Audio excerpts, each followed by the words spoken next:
First of all media మిత్రులందుకు thank you so much వచ్చినందుకు. And నా ఫేవరెట్ డైరెక్టర్ సాయిరేష్ గారు వచ్చారు. అండ్ నెక్స్ట్ వశిష్ఠ గారు, అనిల్ గారు, థ్యాంక్ యూ సో మచ్ అండి. ఒక చిన్న సినిమా ఏంటి సార్, నాకు రాజేష్ గారు చాలా ఇష్టం సార్ ఫస్ట్ నుంచి. ఎందుకంటే అతనివి హృదయకాలం సినిమా చూసి కొబ్బరిమట్ట అక్కడి నుంచి ఫ్యాన్, బేబీ సినిమా తర్వాత నాకు సరే ముందు నుంచే ఫ్యాన్ తనకి. తర్వాత దాని తర్వాత మధ్యలో చాలాసార్లు మేము కామెడీ డిస్కషన్స్ పెట్టుకోవడం, సినిమా కావాల్సి మాట్లాడుకోవడం, చాలా ట్రావెల్ అయ్యాను. సో అందుకని నాకు అతను ఫేవరెట్. అతను ఐడియాస్ వేరే ఉంటాయి. అంటే అలాంటి సినిమా తీసి ఇలాంటి సినిమా తీసిన ఎవరు ఎక్స్పెక్ట్ చేయరు కదా. సో ఇప్పుడు తెలుగు సినిమాని తీసుకెళ్ళి అక్కడ బాలీవుడ్లో కూడా డైరెక్ట్ చేస్తున్నారు. మీరు అక్కడ సెటిల్ కూడా సార్, మరి ఇక్కడే ఉన్నాడు ప్లీజ్, ఎందుకంటే మాకు మళ్ళీ మంచి కామెడీ సినిమాలు కావాలి ఇక్కడ. థ్యాంక్ యూ సో మచ్ వచ్చినందుకు.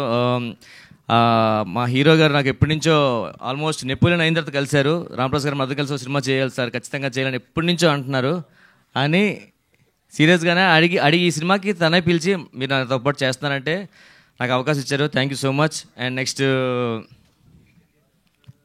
ఓకే అయిపోయారు, ఎవరు నా గురించి అంటే సినిమాలో ఫుల్ ఎందుకు క్యారెక్టర్ అంటే, సినిమాలో ఉండే ఒక 4 క్యారెక్టర్లో నాది హీరో, హీరోయిన్ గారు, నేను, ఇంకొక క్యారెక్టర్ ఉంటుంది. సో చాలా మంచి క్యారెక్టర్ నాది. ఖచ్చితంగా మీ అందరికీ నచ్చుతుంది. అంటే హర్రర్లో కూడా ఇప్పుడు చూసారు కదా ఇద్దరు షాకిని డాకిని, మీరు కానీ ముందే వచ్చి ఉంటే దివ్య ప్లేస్లో మీరే ఉండేవారండి. యాక్చువల్గా అసలు మీరు కొంచెం లేట్ అయ్యారు అంతే. ఇంకొంచెం ముందు వచ్చి యాంకరింగ్ కూడా మీరే చేసేవారేమో. చాలా బాగుంది వాళ్ళ. నా పేమెంట్కే సార్ అవసరమా చెప్తాను. ఆవిడ టైమింగ్ అది నిజంగా గోదావరిదయం సార్. మన సినిమాలో యూనిట్ ఎక్కడ ఇంటర్వల్ తర్వాత ట్విస్ట్గా ఆవిడ పెట్టండి, చాలా బాగుంది టైమింగ్ అది. And thank you so much. ఇది ఇంకా టైటిల్ వచ్చి కాబట్టి నెక్స్ట్ ఇంకా మంచిగా ఎక్కువసేపు ఆడుకోవచ్చండి. థ్యాంక్ యూ సో మచ్ అండి. నెక్స్ట్ ఎవరికి ఇద్దాం అంటారు? దివి గారికి ఇద్దాం.